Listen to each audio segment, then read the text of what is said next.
בתור שאר כל חולי עמו ישראל.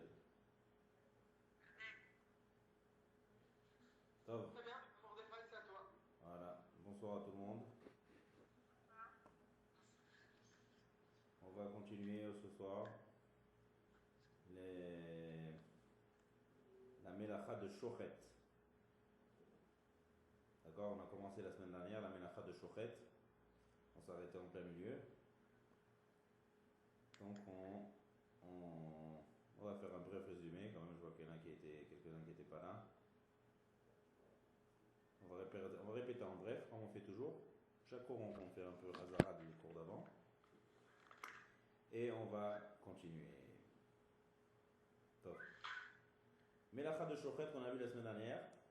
Shochet, d'accord. Shochet, c'est traduction, c'est sacrifier.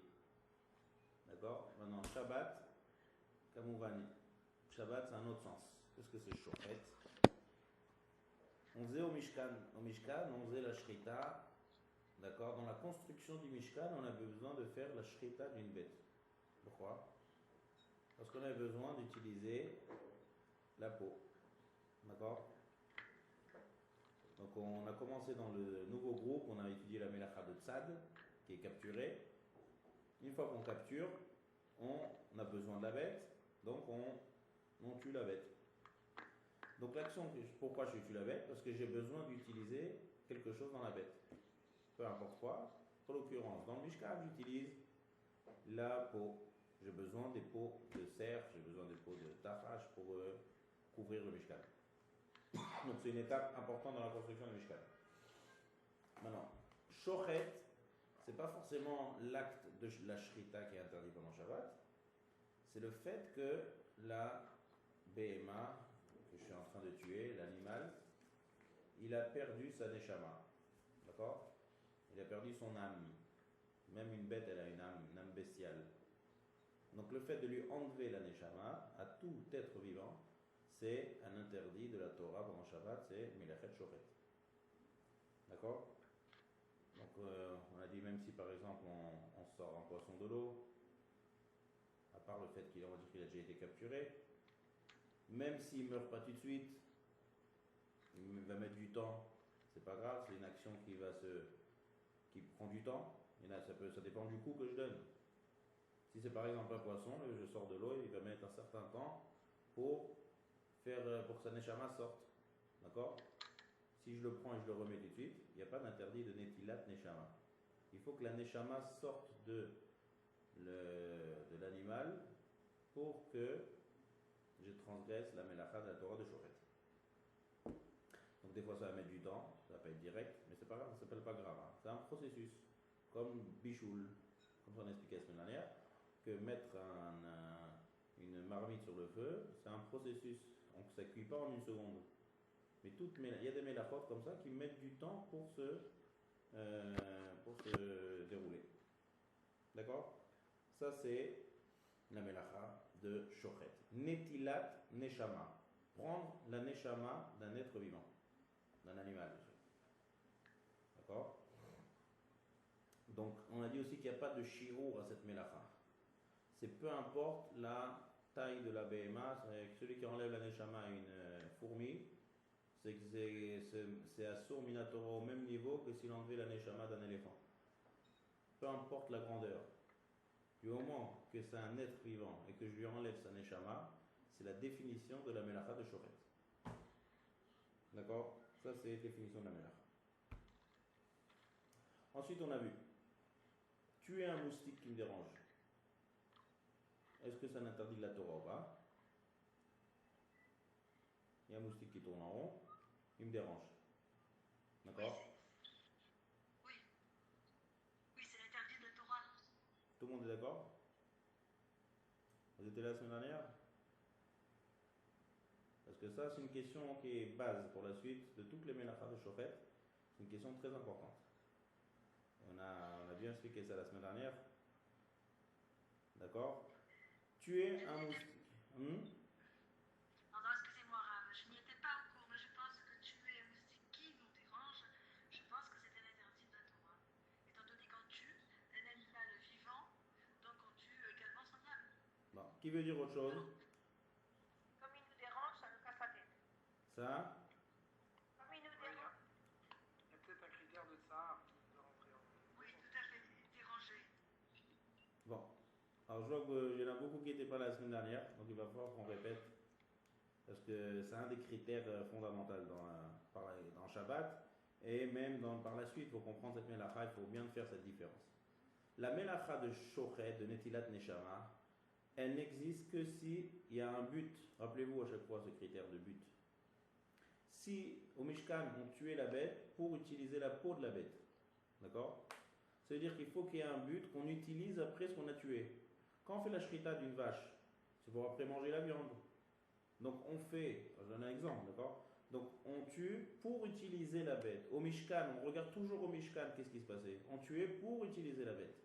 Lorsque j'ai un moustique qui me dérange, est-ce qu'après je vais commencer à faire à décomposer le moustique?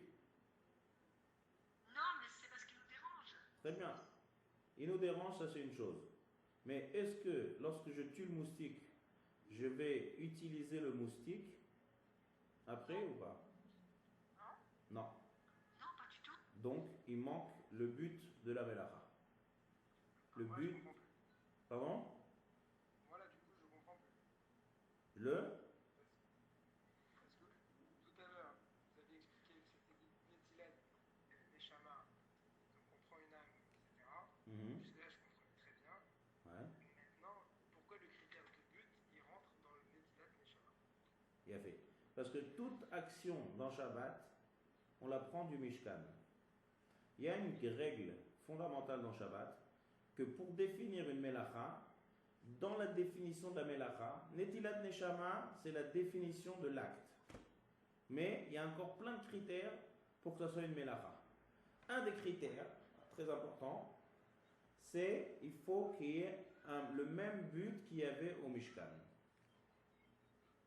L'exemple classique, je reprends parce que je vois que c'est important, donc on va reprendre. L'exemple classique que dans la Gemara qu'on donne à ce principe-là, c'est quelqu'un qui fait un trou. Il y a un champ et il fait un trou. Quel est son intérêt lorsqu'il fait? Alors, faire un trou, c'est faire un sillon, c'est labourer. On est d'accord, l'acte. Seulement, la personne, elle fait un trou, mais toute son intention, c'est d'utiliser la terre.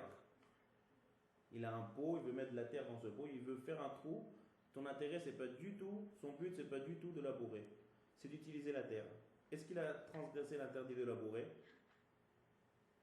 Ah oui, pas au sens de Deoraita. Ben oui. Vadaï, je n'ai pas dit que c'est permis. J'ai défini, est-ce que c'est une melacha? Donc il dit un transgresser un interdit de la Torah. Rentrer de dire que j'ai fait une melacha de Shabbat, il faut qu'il y ait deux choses. Un, l'action, avec sa définition. Deuxième chose, le but. Donc le but dans le labourer, c'est pour après d'ailleurs mettre une graine là où j'ai fait un trou. Mettre des graines là-bas. Ça s'appelle que je laboure pour semer. Ça c'est le but. Si je laboure, je fais un trou pour utiliser la terre, ça s'appelle melacha chez enatzricha legoufa. Ça descend d'un interdit de la Torah à un interdit des Chachamim. D'accord? Pareil chez nous. Netilat neshama, c'est enlever la neshama, c'est l'action. Mais si derrière j'utilise pas la bête, alors la neshama elle est partie, très bien. Qu'est-ce qui nous reste? Le gouffre, le corps. Si j'utilise pas le corps, il n'y a pas de but. Le fait que ça me dérange, ça m'explique pourquoi je l'ai tué. Mais c'est pas un but. C'est pas le, enfin c'est un but, mais c'est pas le même but que le Mishkan. D'accord. C'est clair? Donc c'est permis. Non, non, jamais de la vie. C'est interdit par les Chachamim. Ah, ok, par les Rachamim. Ah, D'accord, ouais. ok, oui. Donc, un moustique. Donc si on va jusqu'au bout de la chose, Oui. Netilat Neshama, c'est pas Asur Shabbat. C'est pas Asur Minatora, Netilat. très bien. Tuer un moustique parce qu'il me dérange, c'est pas un interdit de la Torah. C'est un interdit des Chachamim. Mais un éléphant aussi. Pardon? Mais pour un éléphant, c'est pareil. Pour un éléphant, c'est pareil. Si je tue l'éléphant pour utiliser ses cornes, Voilà. ça sera une mélacha de la Torah. Si je tue un éléphant comme ça, sans raison, ou pour une raison qui n'est pas pour utiliser l'éléphant lui-même, c'est un interdit par les Chachamim. D'accord? Ça c'est clair. Bon.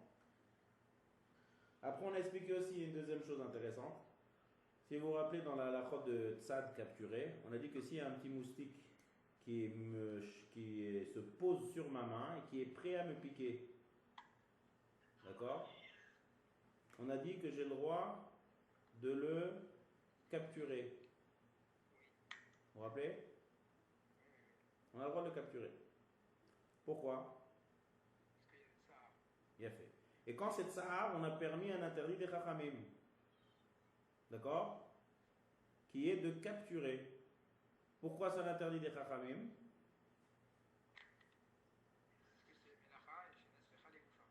Non.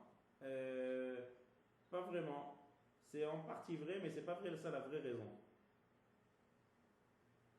Il y a une meilleure raison que ça. C'est parce qu'on ne capture pas des moustiques. C'est en mino nitzod. Vous vous rappelez? Il y a des espèces qu'on capture, comme les oiseaux, comme les cerfs, comme les... d'accord, toutes sortes de choses qu'on capture. Et il y a des choses qu'on ne capture pas, les fourmis, les cafards, ça ne se capture pas ça. Donc puisque ce n'est pas quelque chose qui se capture, d'accord, donc il n'y a pas d'interdit de la Torah, c'est un interdit des chachamim. Donc je reviens à mon moustique qui est sur moi prêt à me piquer. Est-ce que j'ai le droit de le prendre, ce moustique? Est-ce que j'ai le droit de le capturer s'il est prêt à me piquer? Oui, le capturer, c'est oui. Est-ce que j'ai le droit de le tuer? Non. Aussi. Mais si. Non, je ne vais pas l'utiliser. Non, mais c'est interdit de tuer. Alors je vous donne une donnée. La halakha, elle est que capturer j'ai le droit et tuer j'ai pas le droit. Tout à fait. Vous comprenez pourquoi? Pourtant, c'est dans Melacha chez Nasrecha Lekoufa avec un Sahar. On a dit qu'on peut. Oh. Non, mais là, c'était l'interdit des chachamim. Très bien, donc c'est ça qu'il faut comprendre.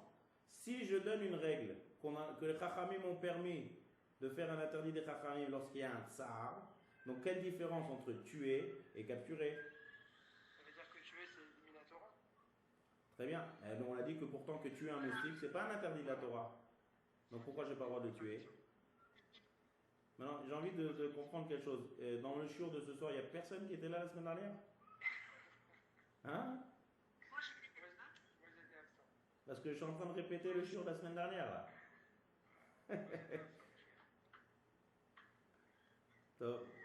Bon, alors on va reprendre. Vous avez compris la question ici? Oui.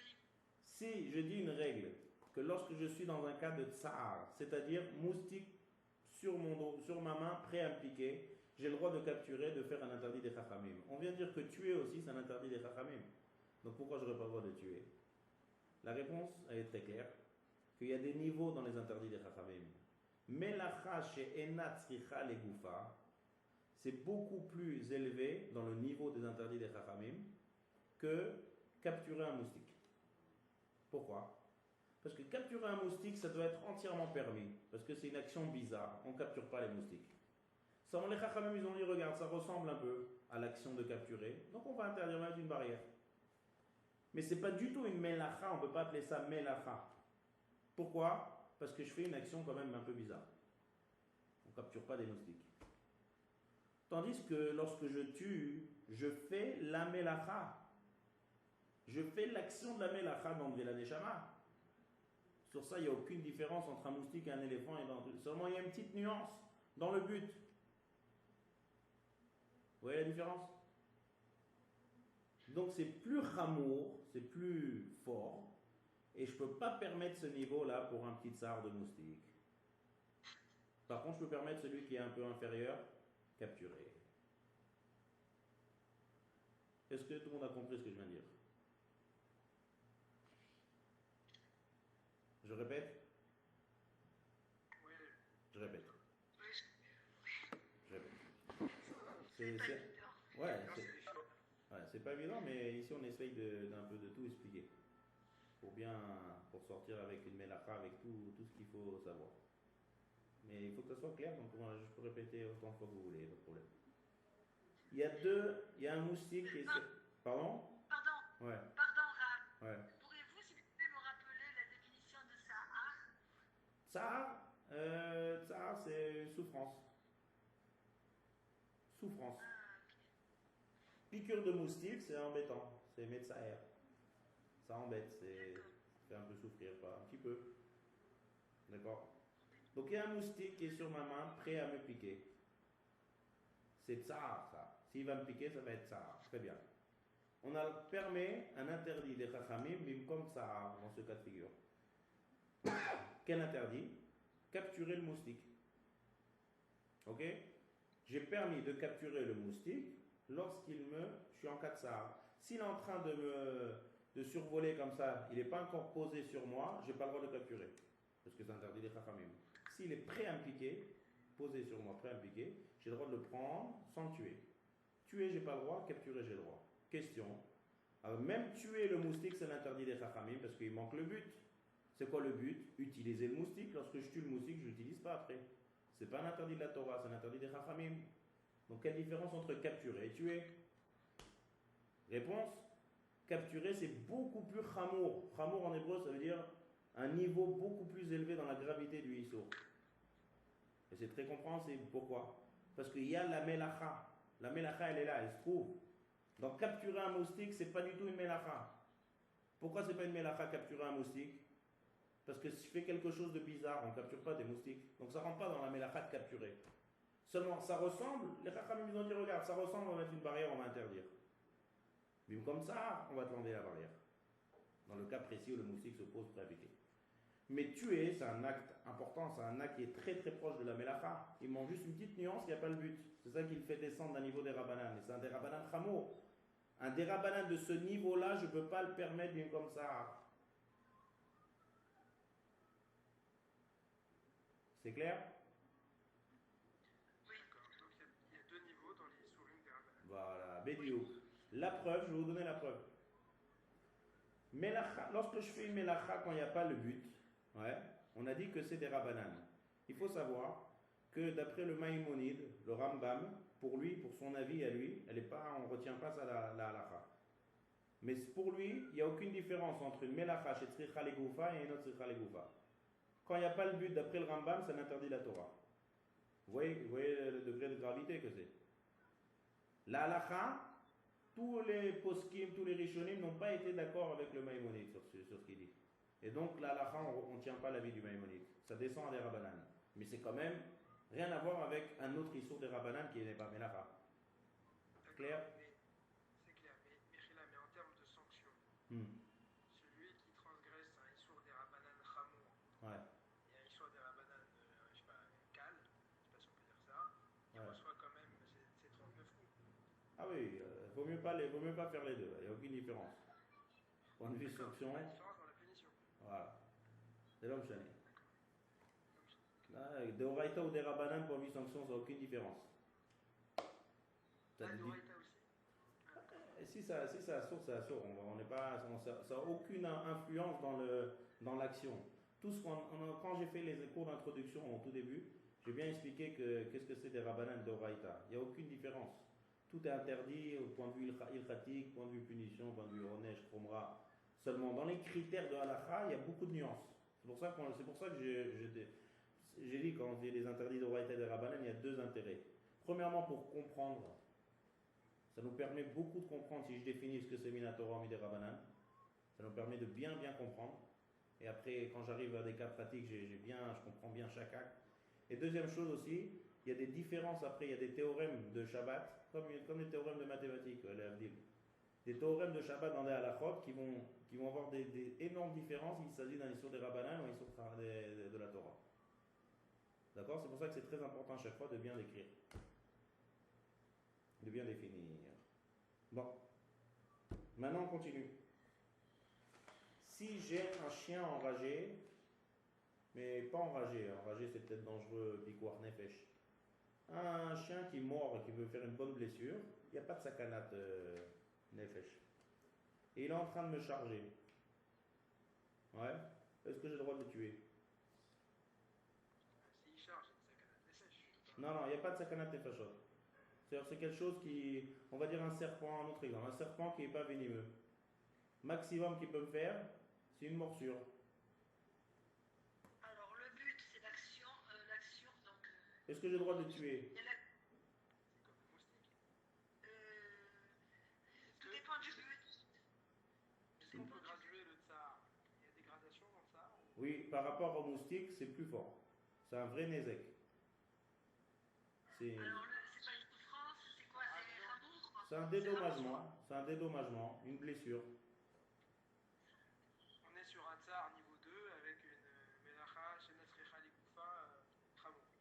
Donc, qu'est-ce qu'on fait? Donc, C'est interdit. Donc on va permettre. Très bien, non, très, très bon raisonnement. Puisqu'on a élevé le niveau du tsar, donc on va élever aussi la permission des Issourim des Rabbanan, et j'aurai le droit de le tuer. Vous comprenez comment ça marche? D'accord, ouais. C'est proportionnel à... Bédio, proportionnel au tsar. Venez, on va à l'envers maintenant. Si j'ai une fourmi, et elle me dérange cette fourmi, est-ce que j'ai le droit de la capturer? Non. Vous comprenez comment je suis descendu à l'inverse? Là, je suis parti en dessous du tsar. Une fourmi qui me dérange, c'est pas un moustique qui est prêt à me piquer.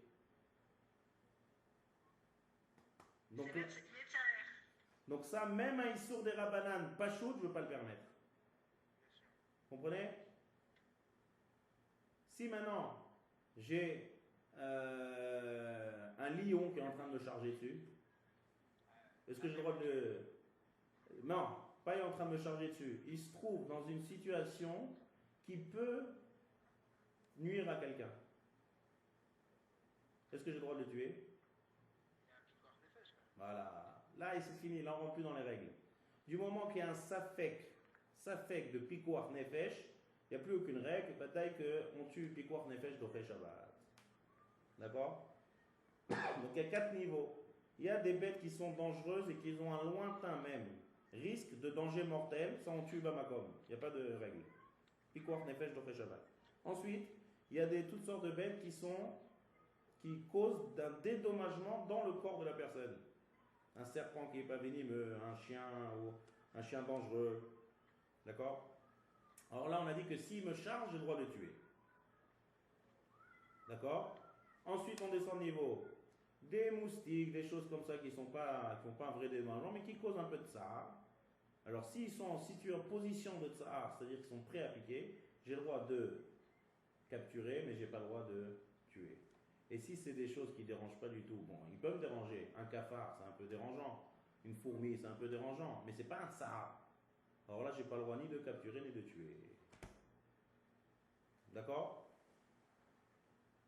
Oui. Voilà. Ça, c'est tous les chidukim qu'on a vu la semaine dernière. Maintenant, quelqu'un, il a des moustiques qui ne sont pas en train de charger et il veut mettre de l'insecticide dans la pièce. Pardon, j'ai encore juste une question sur le cas d'avant. Ouais. Le lion qui coiffe les fèches. Ouais. Une fois que j'ai tué, est-ce que je peux m'en servir? Je cherche des questions. Parce que jusqu'au bout. C'était un taureau, voilà, c'était un taureau. Un taureau dangereux, ouais. Voilà. Ben, déjà, s'il est en train de me charger, enfin, s'il est dangereux, d'abord, il faut que je fasse la shrita. On va dire que je vais utiliser la peau, c'est ça que tu veux dire? Ouais, voilà. Je vais faire un cuir.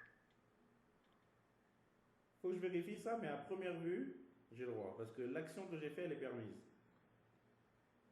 L'interdit de profiter de quelque chose, c'est seulement si j'ai fait un interdit. D'accord? L'action que j'ai faite, elle est permise. Bien sûr. Donc il n'y a pas de problème, il n'y a pas d'histoire de profiter d'une permission. D'accord? Apparemment c'est comme ça là. Je n'ai pas le droit de profiter d'un interdit. Ici, dans ce cas de figure précis, c'était une permission. D'accord? Donc j'aurais le droit de profiter apparemment. Ça marche. Maintenant, il y a des moustiques dans une pièce. Est-ce que j'ai le droit de mettre de l'insecticide? Une bombe? Ben non. Hmm?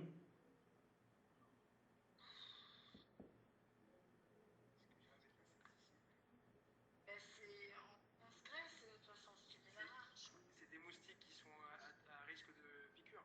Oui, mais pas piqûre dangereuse, petite piqûre. Quoi. Que ça, on a dit qu'on n'a pas le droit de tuer. Donc on n'a pas le droit de mettre l'insecticide sur les moustiques, oui. Ça dépend s'il y en a un qui est allergique peut-être. Si S'il y en a un qui est allergique dans l'assistance, ça peut peut-être me déranger. Je parle de quelqu'un normal, hein, un cas normal. Que des moustiques, ça fait une piqûre. Je parle pas. C'est vrai, si quelqu'un il peut mourir d'une piqûre de moustique, c'est différent. Bravo, c'est quoi Je parle de quelqu'un de normal, que des moustiques, ça fait que des piqûres. Et des moustiques normaux, pas des moustiques qui sont venus de, je sais pas de quelle ville, quel pays. En tout cas, d'accord. Est-ce que j'ai le droit de mettre l'insecticide sur les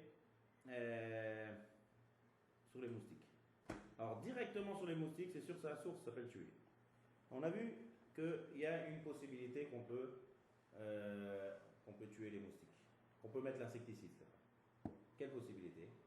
Si j'ouvre la fenêtre de la pièce et si je mets l'insecticide pas face aux moustiques, ailleurs. Je ne vise pas sur eux. Pourquoi c'est permis? Alors le cas il est comme ça. L'explication elle est comme ça. D'accord, vous avez compris le cas, il y a une pièce, il y a plein de moustiques, j'ouvre un peu la fenêtre, je mets une insecticide, je ne vise pas sur les moustiques, je mets ailleurs et ça se disperse dans la pièce. Étant donné que la porte elle est ouverte, on va commencer d'abord. Est-ce que ma kavana, mon intention lorsque je mets l'insecticide, est-ce que c'est de tuer le moustique ou de chasser les moustiques? Tuer. Réfléchissez bien. Si la fenêtre elle est ouverte et que les moustiques ils peuvent partir, donc quand je mets de la bombe, ils vont tout de suite sentir la bombe, ils vont partir. Donc ma kavana elle n'est pas de tuer, elle est de les chasser. Est-ce que c'est 100% qui vont mourir, les moustiques? Est-ce qu'il y a 100% de possibilités qu'ils vont mourir? Non. Il y a une possibilité lointaine. Il y en a, oui, qui vont mourir peut-être. Mais il y a une possibilité lointaine que tous les moustiques vont vite se sauver par la fenêtre à cause d'insecticides. Donc, Enomit Kaven, j'ai pas l'intention. Mon intention elle est de les chasser. C'est pas psychréché, c'est pas 100% qui vont mourir. Et donc c'est permis. Ça s'appelle Davar chez Enomit Kaven. Si la pièce elle est fermée, alors là je ne peux pas dire que c'est d'avoir chez Nomit Kaven, c'est psychréché, c'est obligatoire. Et si c'est obligatoire, c'est sûr que je suis très intéressé que les moustiques vont mourir. Et donc même si c'est un interdit de Rabbanan, c'est inévitable et c'est assaut. Et puisque la fenêtre elle est ouverte, et que ce n'est pas 100% qui vont mourir, et que mon intérêt elle est de les disperser, même s'il y en a quelques-uns qui vont mourir, on rentre dans la règle de Davar chez Eno Mit Kaven et c'est Moutar. Vous avez compris? Tout le monde a compris? C'est clair ou pas? Ouais, c'est bon. Donc ça, c'est une des possibilités ilkhatiques de permettre de faire disperser des moustiques. Du coup, est-ce que ça veut dire que quand je mets les prises anti-moustiques qui marchent 24 heures que je mets avant Shabbat, ça, il n'y a aucun problème. je peux ça? Il n'y a aucun problème. Même si pendant Shabbat c'est actif. Ouais. Bien sûr, parce que toute action que je fais, tout ce qu'on est en train de parler, c'est pendant Shabbat. L'insecticide que j'ai parlé, c'est pendant Shabbat. Mettre quelque chose avant Shabbat, il n'y a pas de problème. Bon, la semaine dernière, on a parlé de la permission de tuer les poux. D'accord. Ah oui. Alors ça, on ne va pas répéter, ça va être enregistré à chacun parce que c'est long, c'est un peu, ça lit pas directement à la halakha, c'est très intéressant. L'explication pourquoi on a le droit de tuer des poux pendant Shabbat. Ça, écoutez dans le 59e cours. Pourquoi c'est permis. On continue. Donc ça, jusqu'à maintenant, on a fait la chazara en très bref, et si vous voulez en plus de détails, en plus long, c'est dans le cours de la semaine dernière. Maintenant, on continue. Quelqu'un devant lui, il est en train de marcher dehors, et il voit sur le sol plein de fourmis. D'accord? Qu'est-ce qu'il fait? Il s'arrête de marcher? Il continue? Qu'est-ce qu'il fait? On passe à côté? On ne pas les tuer? Très bien. Moi, je demande est-ce que j'ai le droit de marcher dessus? Non. Pourquoi? Parce qu'on le tue, c'est une action aussi de tuer. Le but Bien fait. Et si je les tue, quel est le problème? On a dit que c'est un interdit des chachamim, d'accord? Melacha chez Natzka Legoufa. D'accord? Très bien. Maintenant, je marche, c'est invasion de fourmis. Et c'est impossible de continuer ma route si j'en écrase pas une. J'ai pas d'autre route, j'ai ni à droite ni à gauche. Est-ce que j'ai le droit de continuer? Le tsar, il monte de niveau. Ici, on ne peut pas rentrer le critère de tsar. Tout ce qu'on a parlé dans tsar et qu'on a vu dans la lachot, c'est tsar du gouffre.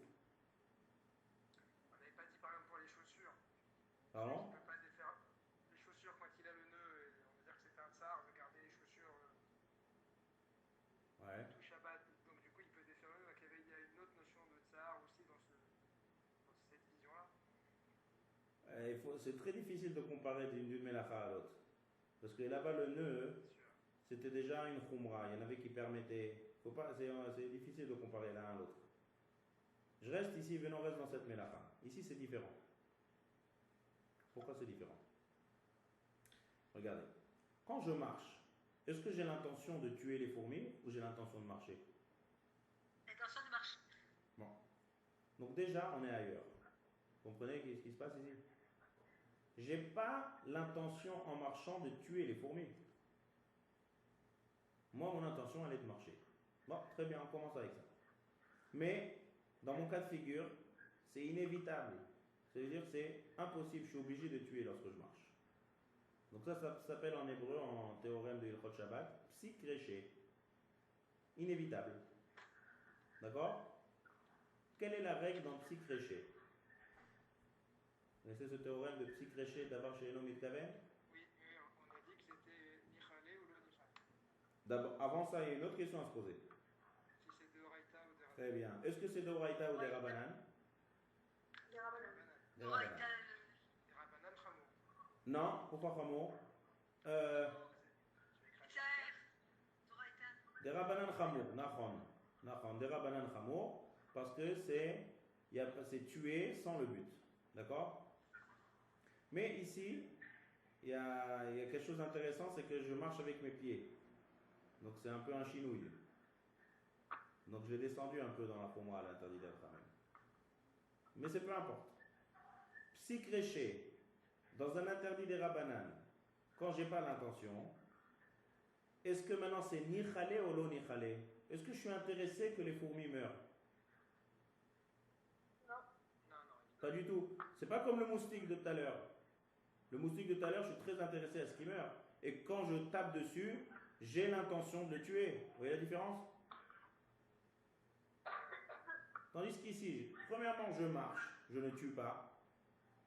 Deuxièmement, j'ai pas l'intention de tuer. Deuxièmement, il s'agit d'interdit des chachamim. Et en plus que je fais avec les pieds. Et troisième chose, l'oni khalé, je ne suis pas intéressé. Moi, j'aurais bien voulu que toutes ces fourmis continuent à travailler. Parce que la fourmi, elle travaille beaucoup. Comme il dit Shlomo Amelech. Celui qui est paresseux, il a qu'à aller voir la fourmi. Si vous avez déjà vu comment. Celui qui est paresseux, il faut qu'il aille voir la fourmi. Ah, ok. Shlomo Amelech dans Michelet. Vous avez déjà vu des fourmis au travail? Même au palais de la découverte, ils ont coupé un truc transparent, on les voit toute une fourmilière. Ils ont mis la nourriture d'un côté, la fourmilière de l'autre, et on les voit sans cesse à Paris. Ils travaillent bien. Ah ouais, ça arrête pas. Voilà, donc Shlomo Amelech il dit qu'un paresseux, il voit un peu la fourmi et ça lui donne envie de bouger. D'accord? Donc on n'a pas envie que les fourmis meurent. D'accord? Donc c'est l'oni khalé. Alors tout ça ensemble, j'ai pas l'intention. C'est un interdit des chachamim. Je fais ça avec les pieds et je ne suis pas intéressé. Ça devient permis, mais que lorsque j'ai pas le choix. C'est-à-dire, si j'ai le choix d'aller à droite ou d'aller à gauche et de faire attention, on n'a pas le droit d'utiliser tous ces hétérim là. On utilise ce théorème, ce héter, lorsqu'on n'a pas le choix. Toujours on a dit ça dans tous les shurim qu'on étudie. Psik-réché, des loni khalé, c'est pas une permission sans problème. C'est que quand on n'a pas le choix, dans tous ces trois cas de figure, interdit des rabbanan, pas l'intention, pas nichalé, c'est-à-dire pas intéressé, quand j'ai pas le choix, je peux. Donc si je marche et j'ai envie de continuer ma balade pendant Shabbat et je vois que je suis rempli de fourmis, impossible d'aller ni à droite ni à gauche, alors j'ai le droit d'aller. Si j'ai le choix, j'évite. D'accord? Très bien.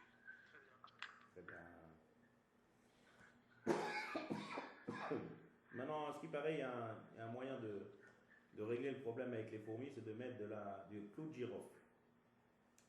Dès qu'on met de la clou de girofle, il y a des fourmis, tout de suite, toutes les fourmis rentrent dans le trou dans la terre. Ça, j'ai jamais essayé, mais comme ça, j'ai vu.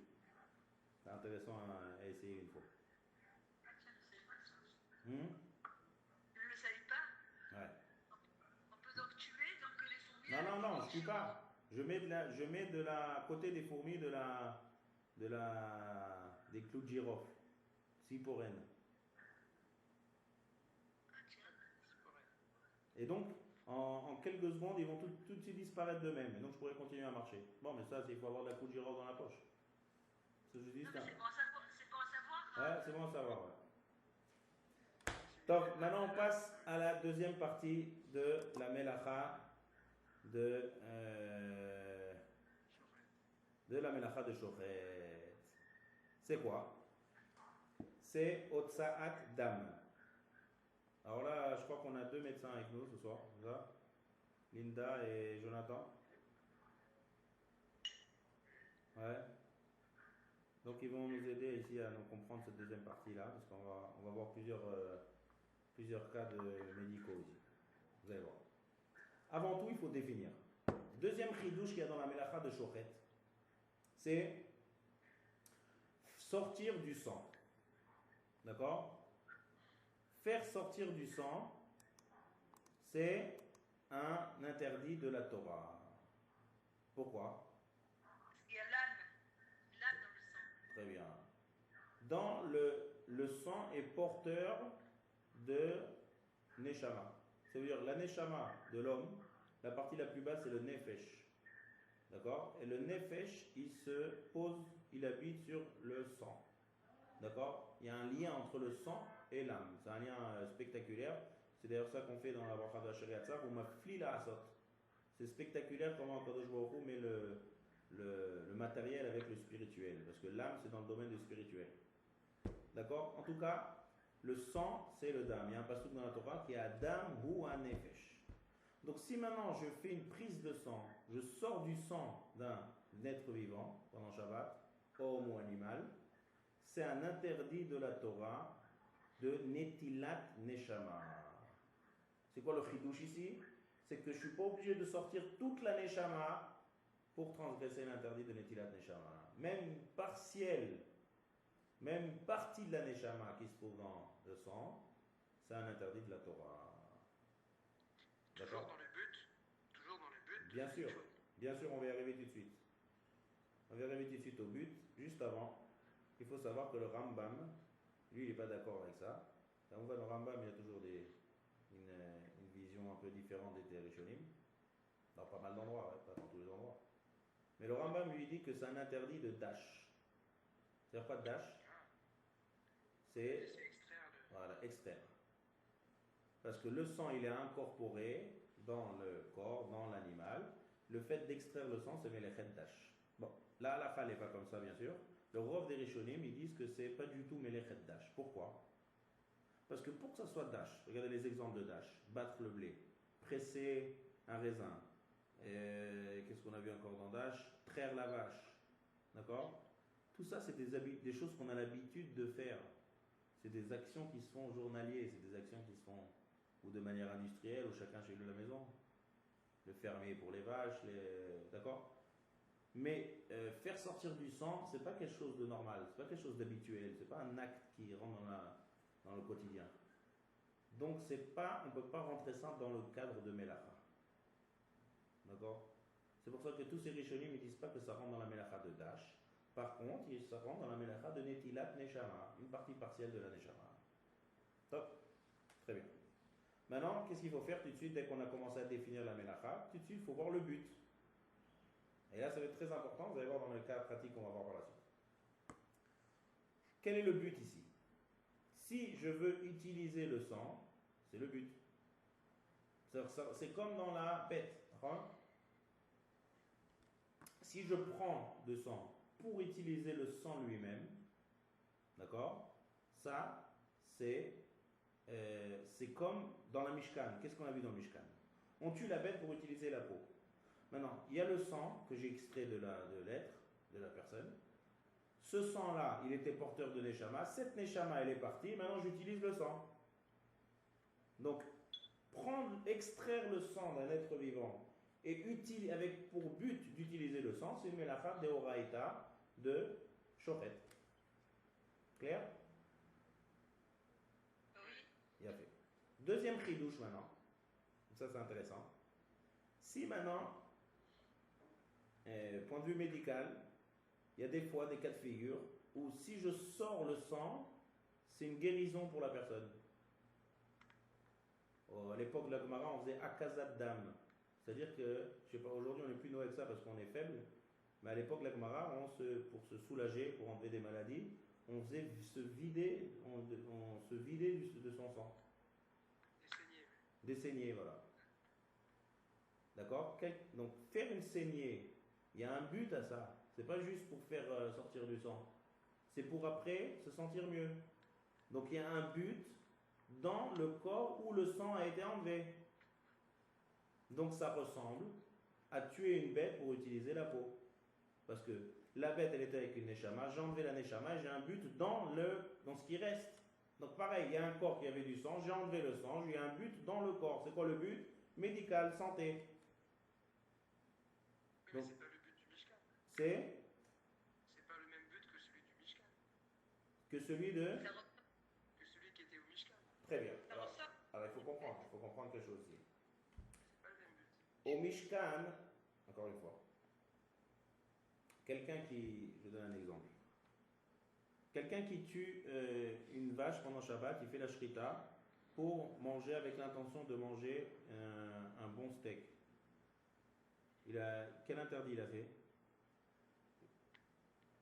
Il a fait l'interdit de Shochet ou pas?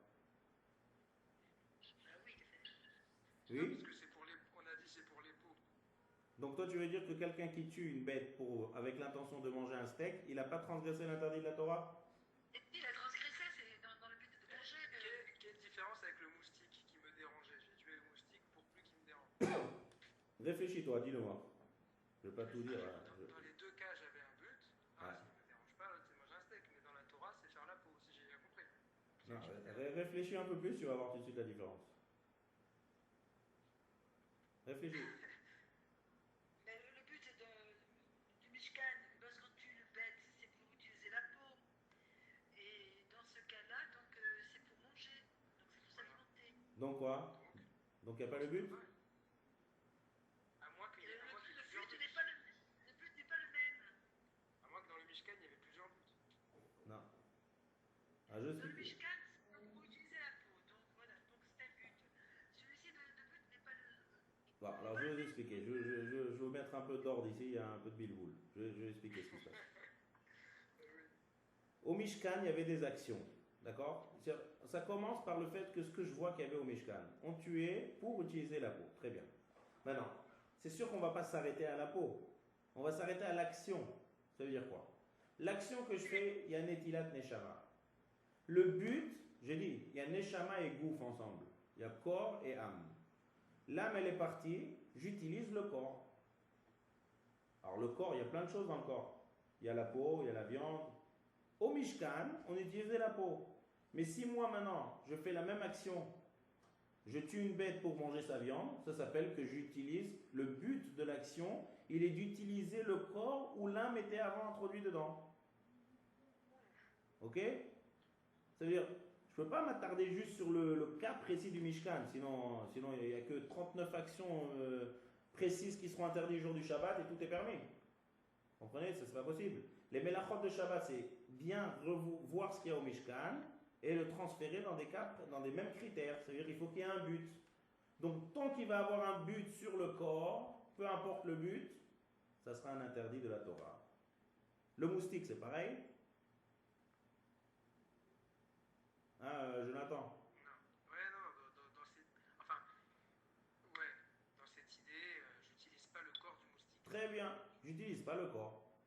Vous comprenez? C'est-à-dire le but, il est d'utiliser le corps. Alors, si moi je fais la shrita d'une vache pour manger un steak, le but c'est d'utiliser le corps de la vache, ça c'est interdit de la Torah, Gamo.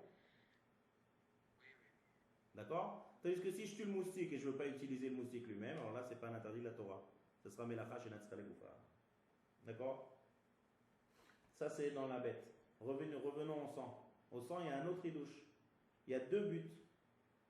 Mais là, c'est peu importe. C'est ou le sang ou la bête. Parce que les deux, c'était des corps où il y avait la neshama dedans.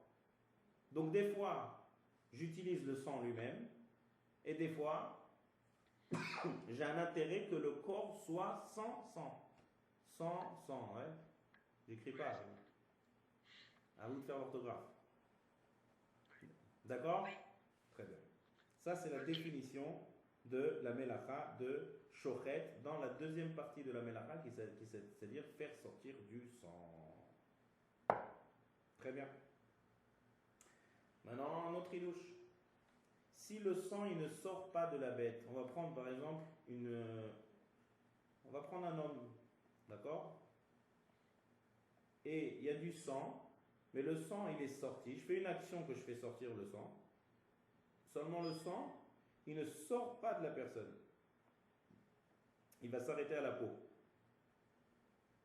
D'accord? Un caillou de sang. Voilà. Non, Un caillou. Voilà, ça fait un bleu, ça c'est sorti sur la peau. La peau, elle s'est colorée en fait. Alors ça aussi, ça rentre dans l'interdit de la melacha. On n'a pas besoin, dans tous les êtres humains qui sont à peau, on n'a pas besoin que le sang sorte dehors. Du moment qu'il s'est déconnecté de son endroit et qu'il s'est stagné sur la peau, ça s'appelle déjà dehors.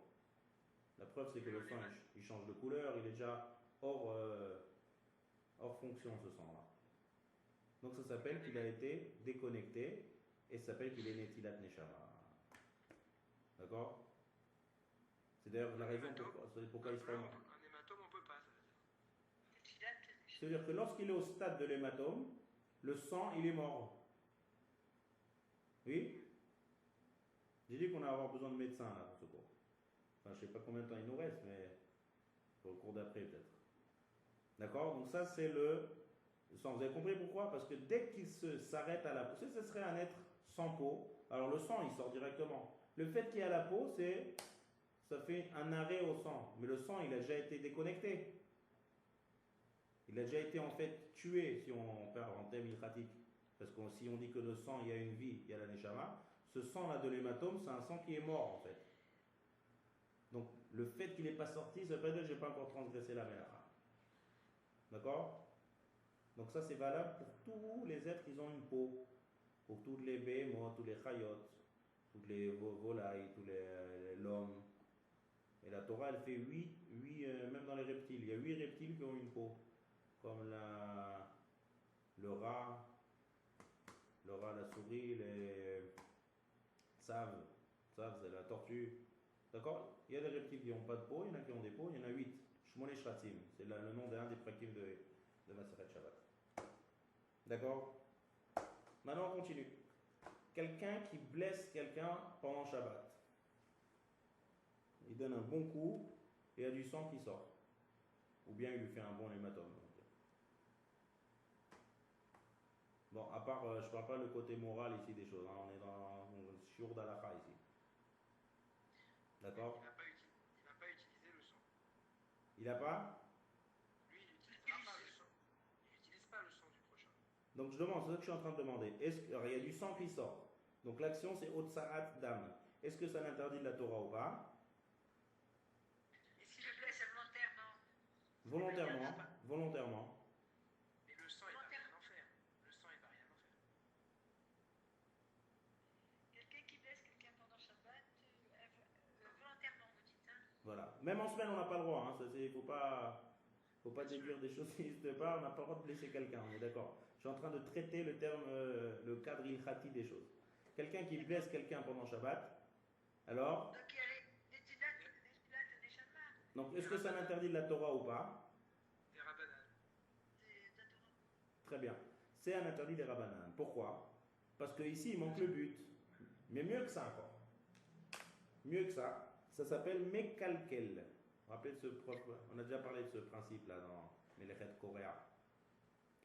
Détériorer. Il y a une règle que tout ce qu'on détériore pendant Shabbat, c'est patour. C'est-à-dire c'est un interdit des rabbanan. puisque je donne un coup, je suis en train de mécalquer la personne elle était bien, je l'ai blessé. Donc le fait de blesser quelqu'un, ça s'appelle mécalquel, c'est un interdit des chachamim. D'après ce qu'on vient de dire tout à l'heure, qu'on n'est pas obligé de blesser, de faire sortir du sang, le Mishnah Berurah, le Chafetz Chaim, il dit il faut faire attention, il y a quelque chose qu'il y a beaucoup de gens qui ne font pas attention. On va dire à deux personnes qui sont en train de s'amuser à Shabbat à se pincer. Ou bien il y a quelqu'un, il y a un enfant qui fait un peu une bêtise, alors j'essaie de le remettre en place, je lui fais une petite pince. Pas méchant. Le problème c'est que si je pince sérieusement, il risque de se former un bleu. Ouais. Oui. Et donc c'est un problème. C'est un interdit des chachamim. Parce que lorsque je vais pincer fort, qu'est-ce qui va se passer? À l'endroit où je pince, pourquoi le bleu s'est formé? Parce qu'à l'endroit où je pince, il y a du sang qui est sorti du corps et qui s'est formé sur la peau. Et ce sang, il est mort. C'est pour ça qu'il est bleu. Donc c'est melachet netilat neshama, seulement c'est melacha chez natsra legoufa. Mais c'est un interdit des chachamim. Donc, il faut faire attention, bien sûr, en jour de semaine, mais à plus forte raison aussi le Shabbat, de ne pas frapper personne. D'accord? Même une petite frappe. Enfin, si c'est une petite frappe où ça devient un peu rouge et pas un hématome, d'accord, ça ne rend pas l'interdit. Mais des fois, on peut arriver, même en s'amusant, même si c'est pas méchant, en pinçant comme il faut, de faire un bleu. Et faire un bleu pendant Shabbat, ça rentre dans ce critère. Ce ne sera pas interdit de la Torah parce que j'utilise pas le sang. Et c'est pas lire foi comme on l'a dit tout à l'heure, mais c'est interdit. Même quand c'est un peu rouge, hein, c'est le sang. Oui, mais la question, je sais pas, il faut demander des médecins. Si c'est un peu rouge et après on attend un petit peu, ça revient comme c'était avant. Il n'y a pas de bleu qui se forme. Oui, Le sang, il est vivant. Il n'a jamais été mort, le sang. Ah, mais il y a forcément un petit dépôt, même si ça se voit pas, parce que le fait que ça a rougi, c'est qu'il y a eu un appel. Ça fait un appel, donc on peut pas être sûr qu'il n'y ait pas eu une petite effraction de sang. C'est pour ça que le Mishnah Berurah, il a dit qu'il faut faire attention de frapper personne. En semaine et Shabbat. D'accord? Non. Il y a beaucoup à parler dans l'histoire de Aka'a, de frapper, mais ça, bon, c'est pas notre sujet. Par exemple, un fils, il n'a pas le droit du tout de soigner son père. Si jamais il fait une moindre blessure, son père ou sa mère. Parce qu'il y a un interdit on n'a pas le droit de faire sortir du sang de son père ou de sa mère. Même si c'est pour pas frapper, il faut. D'accord? Il y a beaucoup à parler dans ce sujet, mais on reste dans Shabbat. Donc maintenant, d'après ce qu'on vient d'expliquer, est-ce que j'ai le droit de faire une bdikat dam pendant Shabbat? Bdikat dam, c'est, je ne sais pas comment ça s'appelle, c'est faire une prise de sang. Est-ce que j'ai le droit de faire une prise de sang pendant Shabbat? Là, en plus, le sang, je l'utilise dans la prise de sang. C'est? Dans le but. Très bien. Je l'utilise. Très bien. Dans le but. Ouais. Dans le but de le soigner. Très bien. Après, il y a un soin. Ça veut dire que quand je fais une prise de sang en général, c'est pour faire des analyses de sang. Donc, j'utilise le sang pour l'analyser. D'accord? Alors là, on va rentrer dans les détails de Cholé. Ça va dépendre. Si la personne elle est en sakana pendant Shabbat et on est obligé de savoir qu'est-ce qu'il y a dans le sang, parce que si on ne sait pas dans les heures qui suivent jusqu'à Mossé Shabbat, ça peut amener un lointain danger. Badaï que c'est permis, puis quoi nefesh. Mais si il n'y a pas de sakana, c'est juste une prise de sang pour savoir son taux d'hémoglobine, de cholestérol, alors c'est sûr que c'est un interdit de la Torah. S'il y a un danger, pas de vie, un danger d'un membre, sakanat ever, qui risque de perdre, on a le droit de dire à un goy de faire la prise de sang. Chose qu'en général on n'a pas le droit de dire à un goy de faire un interdit de la Torah. Mais dans ce cas précis, où il y a une sakana partielle d'un des membres, possibilité de sakana pour un des membres, on a le droit de dire à un goy de faire la prise de sang. Un autre exemple classique, quelqu'un qui est, l'oraleno, qui a un problème de diabète. D'accord, l'oraleno, alors ces gens-là, ils sont tout le temps en train de se faire des prises de sang. Pour voir le taux de sucre dans le... Alors, ça va dépendre. S'il ne sait pas combien il a de sucre, et que la prise de sang qu'il fait, c'est pour savoir quel est son taux et qu'il risque d'avoir un taux bas, qui est sakana pikuach nefesh, d'accord? Alors il a le droit de faire une prise de sang pour savoir combien il a de taux de sucre. Mais si c'est quelqu'un qui sait sa dose et que le médecin lui a dit ça, il te faut telle dose et telle dose, et toute la raison qu'il est en train de faire la prise de sang, c'est juste pour contrôler, il n'y a pas de sakana, alors ça sort une Torah. D'accord? Tout dépend. Est-ce que la raison que je fais, c'est pour savoir mon taux et que si une biomètre il est bas, je suis obligé de faire l'insuline direct? Alors, ça sera permis parce que c'est pikuach nefesh. Top? En pratique, c'est toujours le cas en fait. Ouais, ça je sais pas, ça dépend des cas. Il y en a qui ont un taux qui tout le temps une même dose d'insuline. Alors ils surveillent pas cela. Ils n'ont pas Hmm. besoin de. Voilà, ils n'ont pas besoin de surveiller. Oui, ça sert à rien. Donc si quelqu'un n'a pas besoin de surveiller et qu'il a un taux, alors il n'a pas, il a pas le droit de faire une prise de sang. Oui. D'accord. Sauf s'il a des symptômes bizarres. Bon, bien sûr, ça c'est Par sûr. contre, celui qui surveille au doigt, c'est qu'il a besoin de savoir. Sinon, ça sert à rien. Celui qui... Celui qui se pique au doigt, c'est qu'il y a un intérêt qu'il sache son taux parce que sinon il peut faire des erreurs en trop ou pas. Donc effectivement, celui-là. La règle, il faut voir avec un médecin. La règle, elle est comme ça. Si j'ai besoin de savoir, parce que si je ne sais pas, il y a un danger de vie, même lointain, on a le droit, c'est pikuach nefesh. D'accord? Si le médecin il dit tu n'as aucun intérêt à prendre ta prise de sang, alors là c'est interdit par la Torah. D'accord? Bon. Maintenant quelqu'un il a une plaie, une ouverture comme ça, il s'est blessé. Est-ce qu'il a le droit de presser? Il veut mettre un pansement, seulement avant, il veut bien presser sur la plaie pour essayer de faire sortir le sang. Est-ce qu'il a le droit ou pas?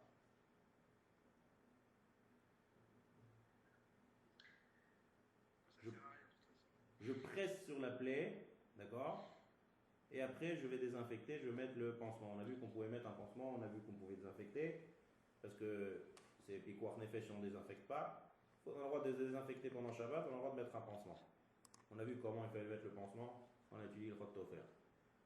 De ne pas mettre Le sur... but, Mais je demande, est-ce que j'ai le droit de presser sur la plaie? De faire sortir du sang encore? Dans l'absolu, il ne va pas utiliser le sang. mais dans. Très bien, mais C'est pour soigner. il y a un intérêt de réfoua si je sors le sang. Voilà, donc c'est pour soigner. Comme on l'a dit tout à l'heure. Parce que... Ça, c'est même pas sûr. Hein? Ça, c'est même pas sûr, ça. Si, on sort le mauvais sang pour pouvoir justement Ça, c'est sortir. fini ces notions-là. Oui, mais Sortir le sang, c'est- soigner. C'est le but de se soigner. le fait d'évacuer du sang d'une plaie, comme ça j'ai vu dans l'histoire de la femme, il faut voir est-ce que les médecins sont d'accord avec ça, je ne sais pas. En tout cas, ça allège la douleur. Aujourd'hui, on fait plus. Est-ce que ça allège la douleur? Non, aujourd'hui même, c'est plus trop. Avant même, les gens qui se piquaient, on leur disait, les gens qui se piquaient avec des aiguilles contaminées, on leur disait de faire saigner. On s'est rendu compte que c'est pire que tout. Donc, maintenant, on a arrêté ces pratiques médicales. Non, ça je sais pas. En tout cas, j'ai vu dans l'histoire ils disent que si, en tout cas, de toutes les manières, tout ce qu'on est en train d'être mitvaker, c'est est-ce que ça l'interdit de la Torah ou des Rabbanan? Mais en tout cas, ça l'interdit des Rabbanan. Parce que, sauf, on fait sortir le sang. Bien sûr. Et, Mais ça, pardon. pardon? Excusez-moi. Oui, Excusez-moi. Oui. Si par exemple on se fait piquer par un serpent, donc on est obligé de préciser. Ah, mais là, c'est pas pareil, là. Il a dit. Oui, Ben voilà, bien c'est ce sûr. que je veux dire. non, moi je parle pas par un serpent. Je parle pas dans un cas de serpent.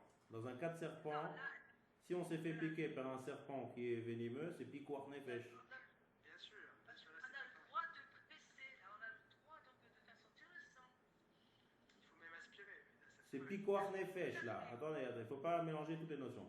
Quand on rentre dans pikuach nefesh, tout est permis. Je ne suis pas là-dedans. Moi je parle de quelqu'un qui s'est fait une petite blessure gentille. Avec son couteau, il s'est coupé. Voilà. Avec son couteau, Ouais, une petite blessure. Une petite blessure gentille. Seulement il faut qu'il désinfecte. Parce qu'on ne laisse pas une plaie comme ça ouverte. C'est comme une petite blessure. Il veut mettre un pansement avec un peu d'iode comme ça. Maintenant, avant de mettre le pansement, d'iode, il presse sur la blessure. Le fait de presser sur la blessure, ça fait sortir du sang et il n'y a aucun intérêt à ce que je fais. tout à fait. D'accord? J'utilise pas le sang, c'est sûr.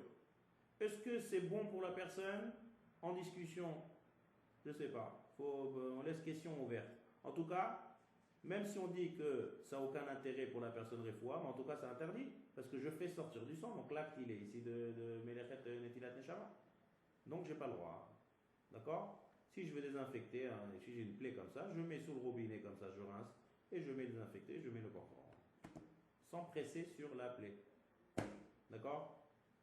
Si maintenant il y a un pu, ça veut dire un abcès avec du pu, est-ce que j'ai le droit de percer l'abcès? Et de Là, faire- dans ces conditions, Pardon? oui, bien sûr. Oui, bien sûr. Pourquoi? Et pour se soigner, donc c'est Ah, un- il y a un soin. Non, on va dire que c'est pas tellement grave, c'est juste c'est pas quelque chose de méchant. Oui.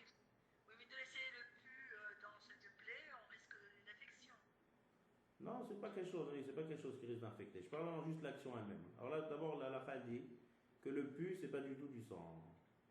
Toute la raison que j'ai pas le droit de presser, de faire sortir du sang, parce que le sang, il est porteur de neshama. Mais le pu, c'est une saleté. Donc, ça s'appelle en hébreu dans la Gemara mafis mursa.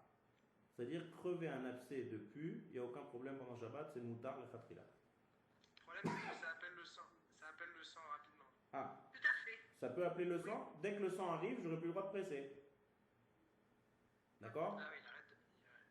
Je presse le pu. Dès que le pu est fini et que maintenant c'est du sang qui arrive, j'ai plus le droit de presser, je mets, je désinfecte. D'accord? Bon, je vois qu'on va s'arrêter là. Il y a encore plusieurs cas, il y a pas mal de cas intéressants à voir. Il y a la brosse à dents, en fait. La brosse à dents, très bien. Il y a les piqûres. Il y a les échardes. Enlever une écharde. Il y a encore pas mal de choses démassées, mais on va s'arrêter là pour ce soir. D'accord? Et, Bezrat Hashem, la semaine prochaine, on se revoit tous pour la suite de la fin de la Melachat Shochet et la suite. Chazak, bon. Voilà. Shavuot Tov à tout le monde.